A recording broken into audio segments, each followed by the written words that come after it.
Bonjour, je suis Élodie Bardot, entrepreneure experte en développement personnel, spécialisée dans la reconversion professionnelle. Je voulais aborder aujourd'hui un sujet que je trouve très important. Comment se détacher de l'opinion des autres? Alors, si je vous en parle, c'est parce que ça a été évoqué hier avec ma cliente en coaching. On est sur de la reconversion professionnelle et elle a commencé son projet de création de société.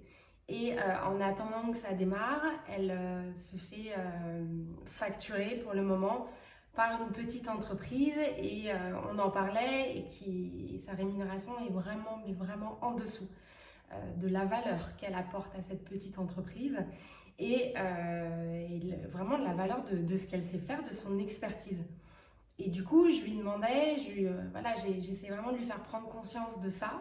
Et puis là, elle me dit oui, mais tu comprends, en fait, c'est une croyance limitante parce que je pense que je peux pas dépasser, par exemple, tel niveau de rémunération, c'est pas possible.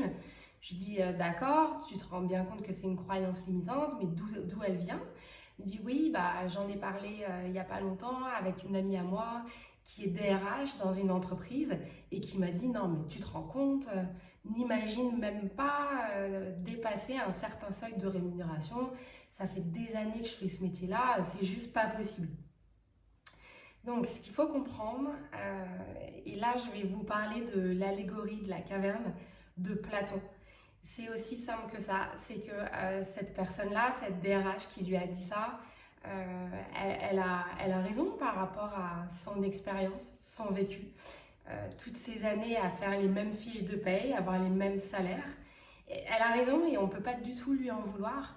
Par contre, si on part sur l'allégorie de la caverne, c'est l'histoire de personnes qui sont enchaînées en fait dans une grotte et ils ne voient des choses ou voilà, de la représentation des choses d'eux-mêmes ou autres que par rapport à une projection d'ombre sur les parois de la grotte.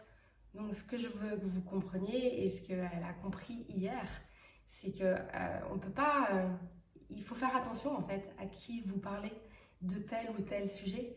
Parlez à des personnes qui sont expertes dans le sujet que vous appropriez, votre projet. Une personne qui veut créer une pizzeria, elle va pas aller parler à quelqu'un qui tient une parfumerie ou une librairie. C'est deux choses, c'est vraiment deux mondes différents, c'est pas du tout la même chose. Donc en fait, je pense sincèrement, et c'est pas la première fois que j'entends ça dans les objections de mes clients, oui, mais un tel m'a dit ça, oui, mais telle personne m'a dit ça, m'a blessé. D'accord, on va pas leur en vouloir, il n'y a pas de souci. Elles pensent vraiment bien faire quand elles disent ça, et c'est par rapport à leur connaissance. Mais faites attention en fait à qui vous vous adressez. Faites vraiment attention. Parce que là, il faut vraiment choisir les sujets avec telle ou telle personne. Donc déjà ça c'est une première chose. Une deuxième chose, quand on a des projets, quand on souhaite améliorer clairement sa vie, quand on veut aller de l'avant, quand on est dans l'action, c'est pas forcément le cas de tout le monde autour de nous, mais parce qu'il n'y a pas de souci avec ça, en fait chacun va prendre son rythme. Mais il y a une chose qui est évidente et c'est prouvé en fait, vous êtes la moyenne des 5 personnes que vous fréquentez. Donc entourez-vous de personnes qui ont atteint déjà un peu le palier qui vous intéresse. Entourez-vous de personnes qui avancent dans la vie, qui sont très positives. Nourrissez-vous de cette énergie, elle va vous porter.